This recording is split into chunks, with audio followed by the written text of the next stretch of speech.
YouTube. It's your brother, man, and friend, the Moorish trucker, demonstrating love, true peace, freedom, and justice here, there, and everywhere. Man, Trans Am. I just finally figured out why Trans Am is such a trash company, right? And I really hate to continue to make videos talking about Trans Am. Like, I would really rather make videos on the joys and love of trucking. Like, it's a beautiful profession. You know, like it's cool. You know, they take the life out of it, man. And I say that because there's a whole list of different things that went on, but I'm just going to talk about this week. So they give me a 1,500-mile run at the beginning of the week. I ended it on Sunday. So then they give me a 1,000-mile run that don't give up until Thursday. But I went for it because that would have gave me 2,600 miles, and I had an opportunity to do a 34-hour reset, and it dropped off this morning. So I got all day to make up another 400 miles to make it 3,000, right? Because as a lease driver, you got to have at least 2,800 miles to 3,000 miles a week. You know what I mean? Because your lease payment, your lease payment and your fuel, anywhere between 1,800 and 2,000 of those miles are not even yours. It's just simple as that. So, you know what I mean? A decent check, 800, 1,000, 900 and some change. I mean, for new drivers, we're not talking about, veterans, just new drivers to make, $8,000-9,000 a week. It's cool, right? If you at Trans Am. At other companies, you may get 12 or 13, right? Before taxes. May still come out to about the same. So I called my driver manager early in the week, like, hey man, they need to take care of me on Thursday and make sure they don't give me a load that don't pick up to Friday and all this, so I can get some more miles. So she like, yeah. Okay, so today I drop off the load, boom, I get the pre-plan. Pre-plan is only 287 miles. I'm like, what? Hold on, man. I need a minimum of something that's going to run 500 miles today. So I talk to some other driver manager. Well, we're going to get you in touch with your driver manager. There's nothing I can do. And then she hung up on me. Like, why do y'all keep answering the phone if you can't give me a solution to my problem, right? And you have call ID. So why not make sure my driver manager answers the phone? But that's not even a problem. So finally I talked to my driver manager. And she like, we'll see if we can get you some, but you got good miles. I say I got 2,600 miles. She was like, yeah, that's good miles. And I remember last week when I was telling her my miles were short, she was like, yeah, nobody's really getting 2,500 miles. So I'm assuming somewhere in there, the driver managers are under the assumption that lease drivers can survive off 2,500 miles. That's a $400-500 check out the gate, depending on what your fuel was, to run 7 days a week. So when she said 2,600 was good miles, I said, wait a minute, I done already spent 900 in fuel, and it's $1,000 going toward the lease payment, plus the 5 cents a mile coming out. You feel me? That ain't gonna leave me nothing but $500. This is what I've been complaining to you about for the last few weeks. I can't keep running for no $500 checks. The week before I had a $400 check. You see what I'm saying? 2,400 miles. So somewhere in there, the goal is only to get you 2,500 miles.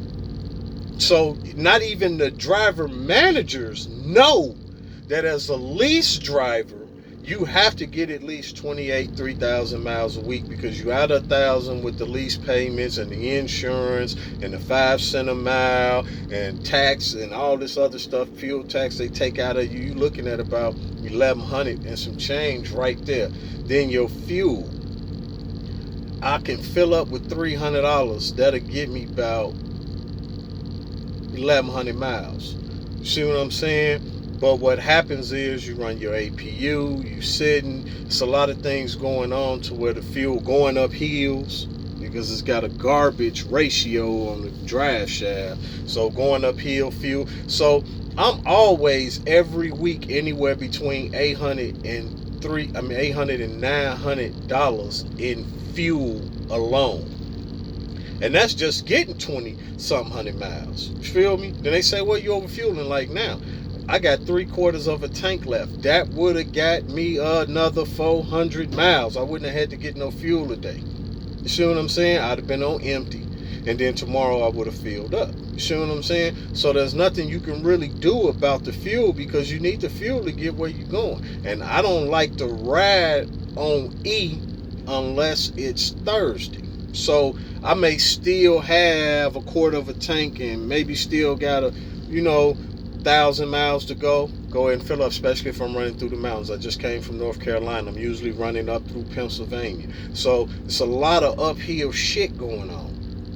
That takes out your fuel. But when she said you got good miles this week, 2,600 miles, you in your mind think that that's good mileage? And I'm out of 1,100 and some change for the truck. And I spent 900 in fuel, because fuel was $287 up in Carolina, where it's $240 other places. But there I had no choice. I had already got the load there. I had that 1,500 mile run.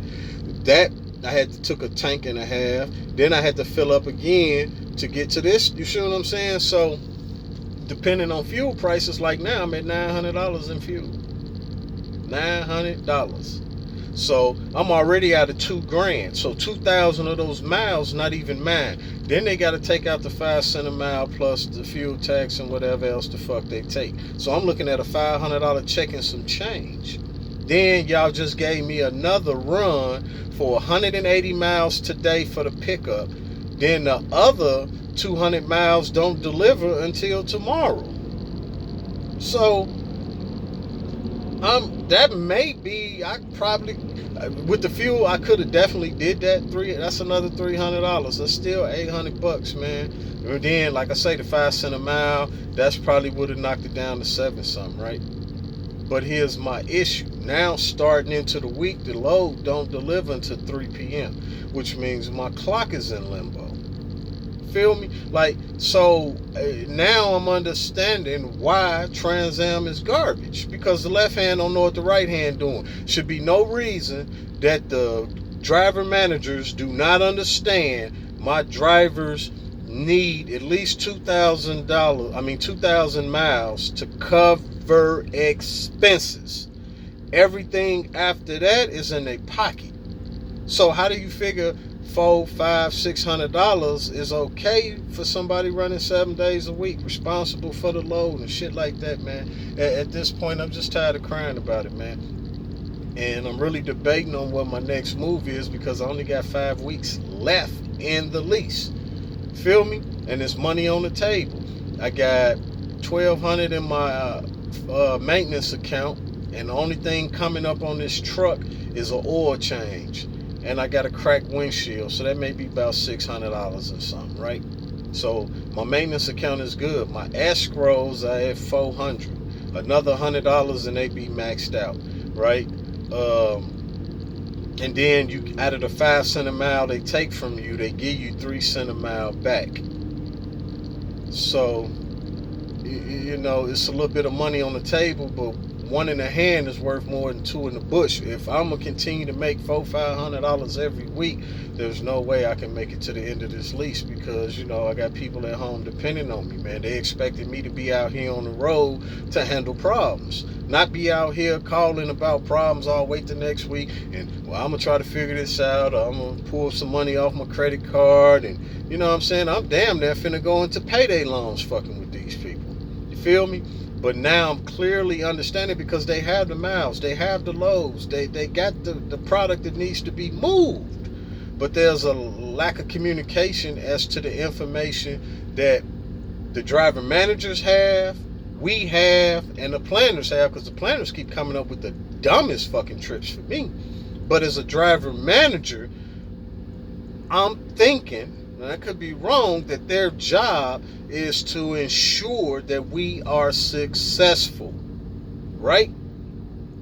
How, if they don't have the right information? 18 to 2,000 miles, not even ours. That goes to lease one, and to the fuel stations. That's not coming in our pocket. So for her to tell me that I got good miles this week with 2,600 miles, really, it upset me at first, but the more I thought about it, but she had already got off the phone, so I'm waiting on her to call me back about another load now. But I need to make sure that she understands 2,000 miles not even mine.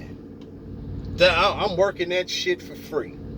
So I need at least 8, 9, 1,000 more miles to satisfy my pocket, man. I can live with 8 and some change. I can live with 9. I can live with 1,000 plus. But what I can't do is do 7, 6s, and 5s. I haven't even had no 7s. Just 5s, 4s, 8s. And now this is the end of the month, so this check combined with the bonus, I'm thinking, I can finally get some shit done, and all I got to do is run through August, first week in September, the lease up. And I'm paying for lifestyle, which takes money out of your check, and so when you take your home time, you see what I'm saying? So my plan was to not even take no home time, just apply my lifestyle to the check before I have to turn the truck in. That way I get that whole check. I don't have to worry about the lease payment. All I got to do is worry about the fuel. You know what I mean? And the rest of that check is me, going into that final week, man. But yeah, so as a lease operator to be successful with Trans Am, I don't know about nobody else, you need a minimum of 2,800 miles, and that's ensuring that you don't run over $900 in fuel. No, you shouldn't really, unless you're getting some real high miles, you shouldn't have $1,000 in fuel. 8 to about 900 is what I average weekly. And then you think 1,000 and some change for your lease, your insurance, and then I paid into the lifestyle plus the 5 cent a mile. You got about 1,100 there. So guaranteed 2,000 miles is just ridiculous, man. You know what I mean? Because it's not yours. That's you running for free. So another 1,000 miles or 8 or 900 is what you need. You can't have a 2,400 mile week. You can't have a 2,300 mile week, or you're going to be upset when you get that check.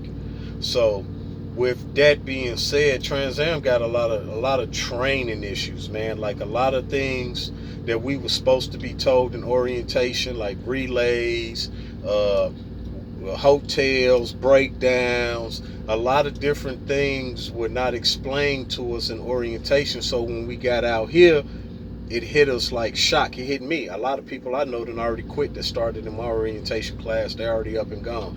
I'm just the type of individual that try to stick it out because I agreed to a 6-month lease. So, it was in my plan to, be a man of my word and complete it. But Trans Am makes that very, very hard for no reason. It'd be a difference if they didn't have the loads, if they couldn't get you the miles. They can do it. They just choosing not to for whatever reason. And I don't think the driving managers are educated enough to know what it takes for us to be successful. Either that or they playing the fuck out of crazy. One of the two. Because there's no way for her to think 2,600 miles was good mileage for me on the week. But like I said, I remember the week before, she was like, well, a lot of my drivers are not getting 2,500, and that looks bad on me or something. I guess they got to have a minimum of 2,500 miles for their drivers as a driver manager to get whatever little bonuses they gonna get, right? But 2,500 miles can't cut it for me. 2,400 miles, I need 28 or better every week. You see what I'm saying? But if they're the driver manager is supposed to ensure that you're successful, if in their mind they think that 2,600 miles is gonna make you successful, I didn't come out here to make $500-$600. I can go to Family Dollar and get that. I can go to Amazon and make more than that. I didn't come out here for that. I came out here to get to the money. So I'm just trying to help other drivers out as they come to Trans Am, because I came, like I say, it was good for me because I didn't have a trainer. But There's certain things that go on here that can be avoided and the drivers can be successful. So as I get the game, I try to give it to y'all so that y'all can be successful and know just what you're getting into. One's going to keep telling you it's about fuel, it's about this. No, it's about your driver manager. No, it's about you standing on their necks, man. You got to get a minimum 2,800 miles. No matter how you try to fuel, you're going to be out of $800-900 because different places, some places you can fuel up and it'd be $1.98 a gallon. Other places you go and have to get fuel, it's $2.87. See what I'm saying? So you can never really average out, and then you try to stick within a fuel optimization because that helps. You try not to get fuel on your own, because if I spend $300 on some fuel, after it comes back, that fuel optimization would take anywhere between $80 to $100 off that. So I just spent $200 in fuel. You see what I'm saying? So that little bit comes back. Then I don't understand how they surcharge go. Everybody else do surcharge by the miles. Our fuel surcharge is $10, $4, $5. Like, so I don't even understand the method in which they use the fuel surcharge, because a lot of other companies fuel surcharge that percent that you get, that cent, 15 cent, 27 cent or something, is given to you in miles. Trans Am is not doing that. So it's a lot of different things that we don't know. It's a lot of different things that we're not privy to. You see what I'm saying? Which makes it hard to get out here and be successful, because you just don't have all the information. So as I get the information, as I see issues, yeah, I'm griping, but I'm also giving that information out to help somebody else be successful and avoid certain pitfalls, because the information wasn't given to me. I had to learn the hard way. Which is what I'm used to, but this shit here is starting to cost money. You know what I mean? So, yeah, man. Peace and love, man. That's all I got, but that's crazy that my driver manager thought 2,600 miles was decent for me. I shouldn't even be complaining. Peace and love, man.